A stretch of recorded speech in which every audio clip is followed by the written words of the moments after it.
had never ever ever been attracted to a girl until nikafika form 1 boarding first term, and ilikuwa after tumefika, we've registered, we've been given our uniforms, and then now everybody had to take their stuff to the dorms, and then kulikuwa na a small assembly, and then the head girl came to talk to us. And I remember even like gossiping in the dorm, nini kila mtu alikuwa shatuo, the head girl is so strict, nobody likes her, ni mkali, ati atukiwa form 1, ati atukipotea, ati ukwe late, atakupatia punishment. So like I was psychologically prepared to be terrified of her.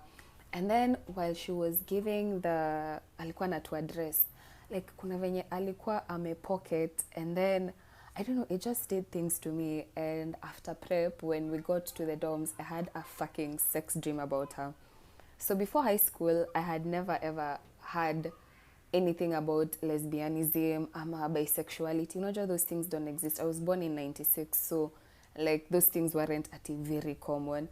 So I thought, because even before high school, I had been a very sexually open person, and I was curious, and I'd always been experimenting with boys. I thought, actually, just because I'm horny, ndio kwa maana like I'm projecting those feelings onto these poor innocent girls. So I was like, that's what I thought it was. Hata siko in denial, that's what I thought it was. I'm like, because I'm a horny kid and I'm stuck here with all these girls, I'm feeling like an attraction to specific girls, and that's why I'm having sex dreams about them. And that's how I fucking gaslighted myself for the next 2 years until I had my first girlfriend in form 3.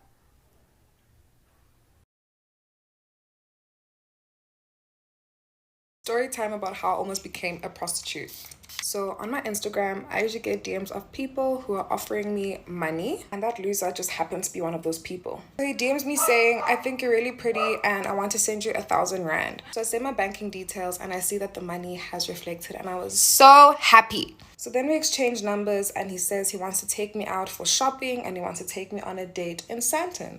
So I was like, yeah, that's perfect, that's fine. But I make it very clear that if you're trying to have sexy time with me, take your money back, because I don't need it like that. I am not desperate for money. And he says, no, that's not my intention. So I was like, okay, cool. I'll give him the benefit of the doubt. So now this man Ubers me to Santon, and we meet up at The Godfather, which is literally by a hotel. But he's not trying to smash. Then I saw him, and I'm not gonna lie, he was very, very attractive, but he was wearing Gucci from head to toe, and I think that's the most unattractive thing, like, ugh. So we're ordering drinks, and this man was so adamant that I order a specific cocktail. If I'm being honest, I think he was actually trying to drug me. So obviously, I'm like, nah, dude, I am not going to drink whatever you want me to drink. I'm gonna have cold drink. And the waiter comes, and this man tells the waiter, bring her the drink. So the drink comes, and I'm like, nigga, I'm not gonna drink this. So I look at the waiter, and I tell him, dude, just bring me an appetizer and bring me a straw. I want the can. Like, I'm drinking out of the can because I'm not about to get drugged. It's off brand. So the food comes, and this guy was just so dry, but honestly, I just didn't really care. I was just like, let me eat and then I'm gonna go home. But ooh, he had something else in store for me. So I'm almost done eating, and this man says to me, we're gonna go to the room now. I'm like, what? He's like, we're gonna go to the room now. I'm like, I'm not going anywhere with you, nigga. I'm not going anywhere. Then he says, you will go to the room with me. I was panicking so much inside. Like, I literally felt like I was gonna die. Now I'm like, hey, dude, okay, this guy's gonna clearly, like, take you if you don't go with him. So let me just be calm. So I'm like, okay, cool. To buy myself time, I then decide to order sushi. So I order sushi, and then I tell this guy, Ish, you know, can I just go to the bathroom? I just want to make sure, like, I'm clean down there. I want to look good for you. So I went to the bathroom, but I actually went to the sushi bar, and I was asking, how long is the sushi going to take? Because, like, I'm trying to leave with my sushi. And I'm like, let me just go, because honestly, by the time the sushi's done, it's going to make me a prostitute. I'm not into prostitution. So now I run out of this restaurant. I'm trying to request an Uber. There are no Ubers. I'm panicking. So I see these random guys, and I'm like, guys, this guy's trying to make me a prostitute. Please, can you take me to the train?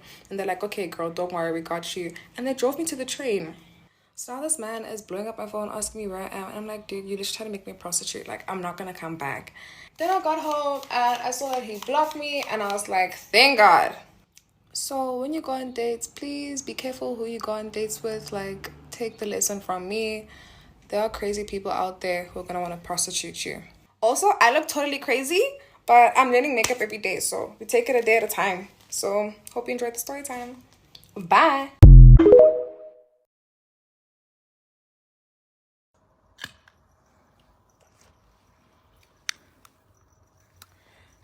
I broke.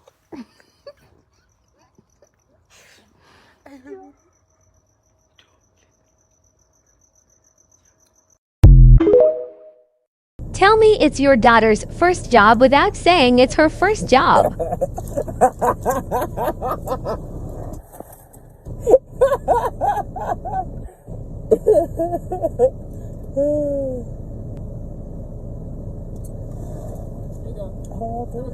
On my ice, where's my drink at?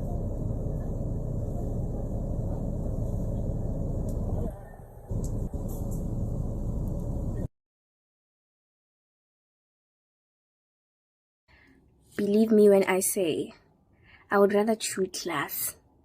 No, actually, I would rather jump inside a volcano than get into a physical fight with another woman for a man.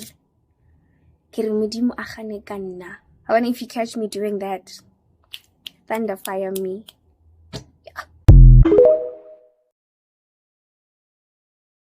I got pregnant for a rich kid who begged me to abort the pregnancy.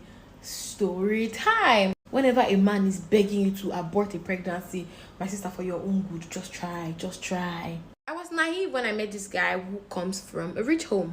My friend actually introduced me to him, and at that time he was not really staying in Nigeria. We started dating, and 4 months within it, I got pregnant. I told him about the pregnancy, and he told me immediately that I should abort it. I told my friend and my cousin about it because that was my first time getting pregnant.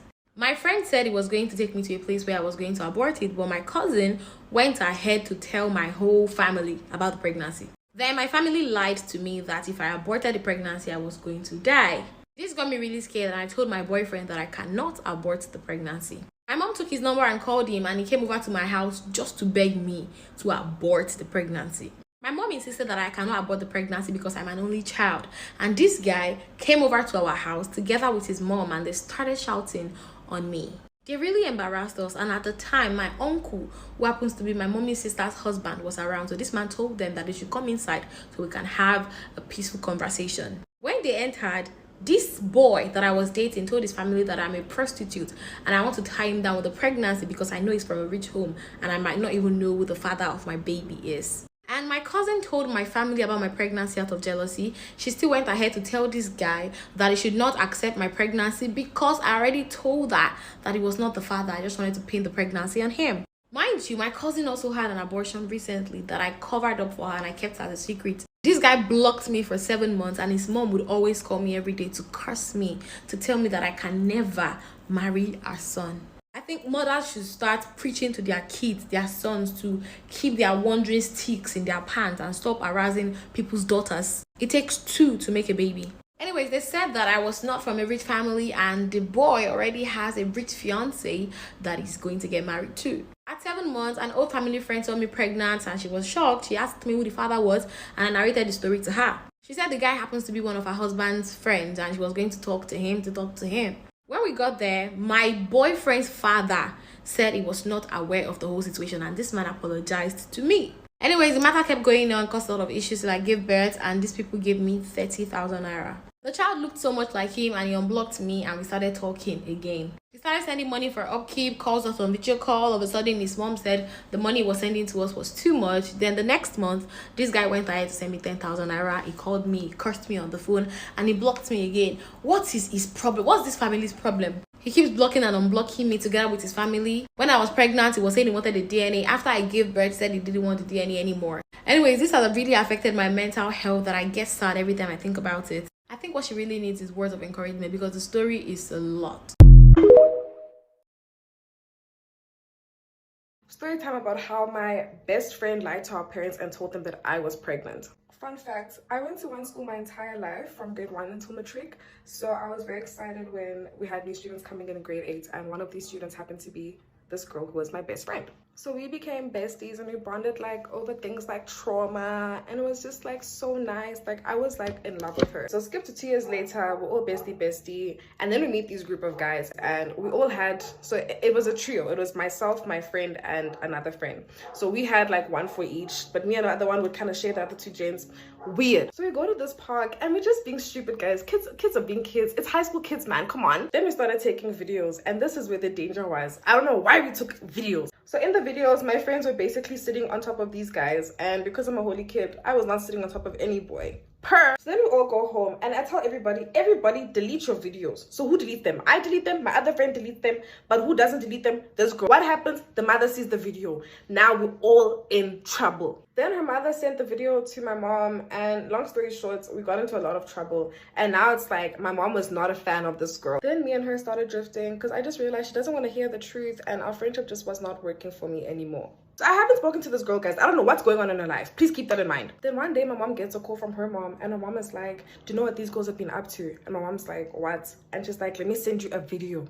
So in this video, there's a box of condoms, there's bottles of alcohol, and the best part, there's a pregnancy test. And you know what this girl does? She tells her mom that these are from the day at the park, and these things belong to who? Monaka. Yo, my mother calls me, she starts shouting me. She's like, Monaka. Ah. I'm like, bruh, I'm trying to defend myself, but she doesn't believe me, understandably, because the track record was just not looking good. That time, I've never seen a penis in my life. I was so sexually innocent, you don't even understand. So this was hurting me, but she didn't believe me. Then the following day at school, I go and I confront this girl because I'm pissed. And you know what she starts shouting at me. She starts telling me she's not going to explain herself. I was like, I should be shouting at you. You lied to my mom about things that are not even mine. Then after that whole situation, we just broke up, like for real, and the situation was never resolved. She did try to make amends later, but I told her to suck a dick because I literally do not care. And my relationship with my mom was very much strained, but I'm very happy that we are in a better place now. So please be careful of the friends that you keep, especially if your parents don't like them, because my parents never liked this girl. And if you're in high school, please don't give your parents stress unnecessarily. They don't deserve it. But yeah, that's my story time. Hope you guys enjoyed it. I think the makeup is definitely improving. This look was very cute. The wings are not the same, but I mean, they're not twins. They're just best friends. But yeah, hope you enjoyed. Bye. Ah!